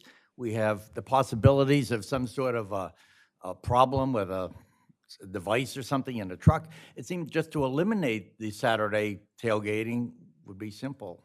And it would also produce more room for people to sit. For every truck, there's 40 kids that can't sit there. I'm not sure why we're protecting the tailgating. It is remind us how many parking spaces would be displaced. So, and there's the challenge to that. So I understand, obviously, your point, because we take different actions to mitigate that already. So we do have protections in place to prevent what you're saying. The challenge is if you take away that, if you put, let's just say there's an average of 5 people that come with each vehicle. If we take that away times 300 or 400, now we got to find parking for them within the city if they don't use public transportation. And as you've seen, we already have problems on Scarborough Avenue where people are parking incorrectly, preventing ambulances from being able to get into houses. So we talked about being able to solve the problem with the least impact. That would probably cause a major impact for law enforcement that we would have to mitigate in taking all that parking away and figuring out how to get those people to the parade and get them out. It seems to me, though, that now we're bringing in 2 cars. People bring a car and they leave it, and then the day of the parade, they come in a second car. So I'm wondering if we're really just... Like, I understand where you're getting at. There is public transportation for the event, so we do have DART, so people do utilize DART. A lot of the people that come and park are within walking distance, and we see that because we see them walking in, and they're not carrying chairs and everything to sit. They've just parked and they're walking in, or they have friends that have houses and developments that are close by. They go park at and they walk in. But a lot of the vehicles that are parked there on Monday are secondary vehicles, and then they get here other means. But any increase in that would be difficult to mitigate. Thank you. Well, and I go back, for me, the original intention of this is to address cars consuming parking spaces for an extended period of time, cars that are displacing patrons of stores and restaurants for up to four days. So I think this is a good solution. It seems to be, and I'm willing to implement it this year. Are there any objections with the commissioners if we just direct them to work on this and implement it this year? It's always good for 1 year because we can always change it next year if it doesn't work. So I'm not hearing any objections. I do not object to it at all, but I would like to be able to have a report back from you after the conclusion of the event to evaluate it, to say this did work or didn't work, or we can adjust at such time. I think that would be necessary. All right. Okay, now that we've decided it, we'll go to the public. Is there any members of the public that would you like to say anything further, Carol? Now, that we can renege if we need to. I just want to assure you that we market a lot. So any change that is made, we will take a tremendous amount of the responsibility of making sure this word gets out. It won't be perfect. I remember when we started, we stopped doing parking in the median overnight, and it took 2 years for them to get the message. Now they don't do it. So it could take 2 seasons to do it. But I just want to say thank you for considering this, and the police department and your city workers are amazing. Thank you, Carol. Any other members of the public? If not, I think you all have direction, and we look forward to seeing how it works this year. Thank you. Thank you. With that, move on to new business, and you'll see on the agenda there is no new business. Commissioner announcements and comments. Arbor Day is taking place this year on Thursday, this April 17th, at Rehoboth Beach Elementary School. Starts at 9 a.m. where there's a proclamation being read, and the students will be planting trees. Bunky, are you providing music or some other group? There's, from what I understand, there may be a possibility of an additional new song, but we'll see. Okay. Try not to get too excited. Are there any further commissioner comments? Mr. Mayor? Commissioner Good? Yeah, I would like to thank the police department for an extremely well-run award ceremony to our officers who are now, for better or worse, thanks to the public in this country in often dangerous and risky positions. And I'd also, it was my first experience at the penthouse or top floor of the Henlopen Hotel and Condo. And it's a breathtaking view. So for anyone needing to host a large-scale event, you should take a page from the police department's book and book your event there. It's fabulous, and they have a lot of services available. Beverages, food. So I know it is popular for weddings, but for anyone hosting a large event, I hope it will continue to, we should promote it as much as possible. I'll second that. Well, now we're gonna have 100 other restaurants wishing we would start endorsements on a regular basis. So I'm not going there any further. It's an event space. It's not really a restaurant category only, really. There's a section for Commissioner citizen comment in a minute. France, if you would wait, review future meeting dates. Remember, our next meeting would typically be Friday, April 18th, but that's Good Friday, so we have an alternate date of Thursday, April 17th at 2 o'clock for a regular meeting. With that, we'll go to citizen comment. This is typically for off-topic. Francis, come ahead. I have an off-topic comment. It's a follow-up from. Stand in front of the microphone or sit. That's fine. It's okay. Don't start my clock, but I want to give everybody my handout. Thank you. Now, this is the last. You can't talk until you're in front of the microphone. Thank you. The back, that's the back, but you can flip it forward because I'm going to start at the back, okay? Just to make the back comment first so I don't run out of time.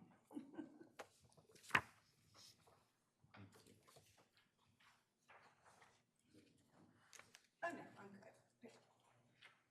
May have one for the attorney.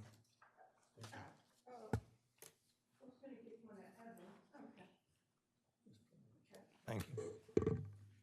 Here's one that you could give me.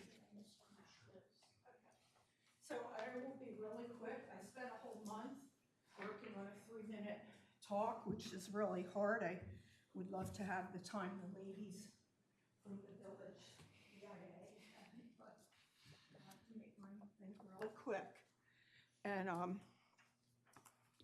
I just want to say I've provided you with a packet of info that has final rule on an EPA regulation about municipal stormwater, separate storm sewer systems. And I gave you a case study from the actual people that manage the Wilmington utility, and one from Newark, which is a little outdated. That was the best I could find. Okay. And also in the packet before the regulation is a list of the priority pollutants, EPAs. Francis, introduce yourself real quick. Oh, okay. Francis Kelleher, 318 Stokely. You have to be in front of the microphone. Can I put that on the projector? Yeah. Mm-hmm. Can you project that for me? Thank you.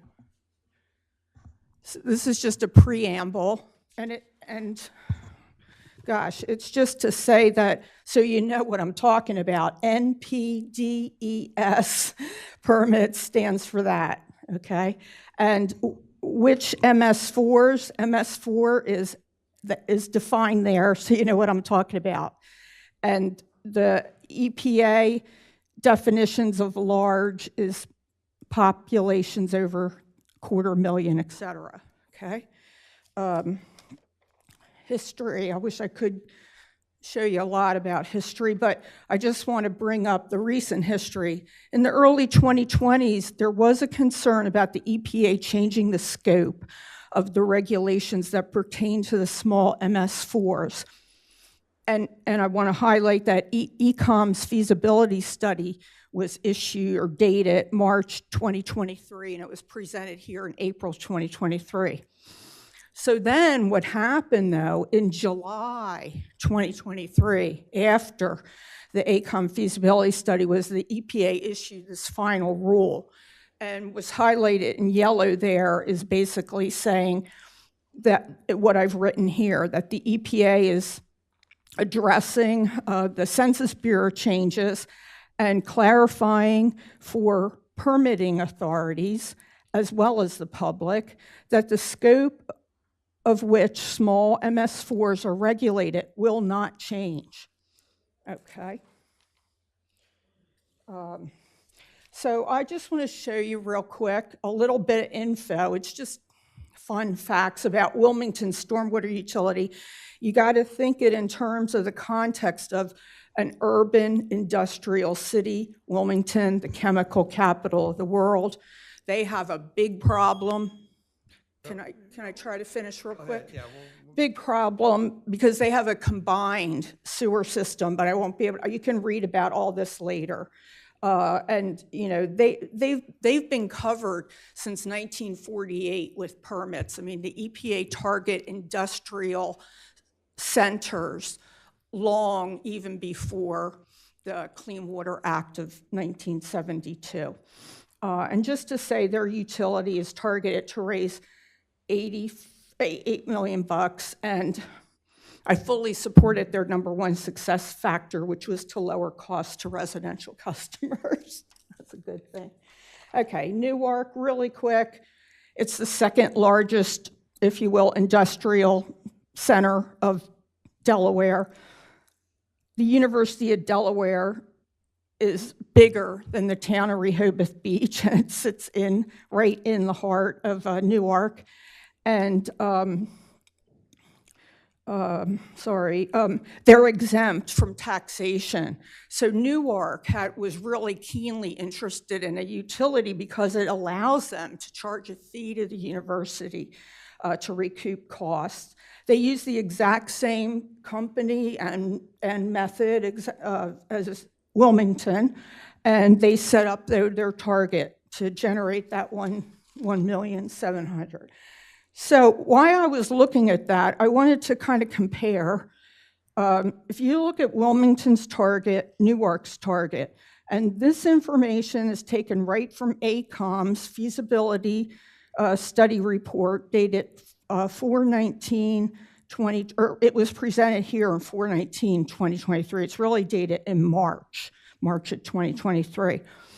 And the target was 1,100,000, or what you see there. So I divided, because we're talking about stormwater repairs and that, I divided those numbers by the land mass of the cities, and you see these numbers here, 500,000 for Wilmington, and I have to say, this doesn't include all costs there in Wilmington, but Newark's said it does, this number does, and that gives you 200,000. Our target is this 1 million. So I had said to Mr. Matloose, I believe that the RB's target is actually too high because it's based on numbers that were generated when there was a concern that we would fall under EPA regulation and all of the regulatory requirements, et cetera, work that's involved in that. And I also would like to say, as a real request, a serious request here for all the people to show us AECOM how they generated their numbers, what's the percent of that residential property owners will pay versus non-residential, and again, how much of the revenue is going to be spent on costs to run the utility. So that's it. Thank you, Francis. I can answer any. I've studied for a month all the regulations, and I worked in regulatory affairs for decades. So and I actually also contacted DENREC, and they confirmed for me, and I told Mr. Matloose that they confirmed there is no intent to count the beach towns by their summer population. They absolutely will. They will calculate the population by the year-round, and their word was the winter population. Thank you, Francis. We'll see if city manager, assistant city manager, public works director can't or would take time to read this over, and then next time this is in front of us, maybe we can give you more time to amplify. But if it could be presented at a future meeting. Right. All right. Thank you very much, Francis. Mr. Mayor, before you adjourn. Yes. I appreciate our neighbor, Francis Kelleher, bringing this issue up. We are paying well over $200,000. I think it's close to $300,000 we've spent with this consultant, to create an administrative program, which might be appropriate for Alexandria, Virginia, which is one of only 15 cities across this entire country which has adopted a stormwater utility. But for a small town, the administrative costs become such a high percentage of the revenue collected. This is a harebrained idea that relies very heavily on consultants, and I will be working hard to end. I did try at a recent meeting to make a motion, let AECOM, they can.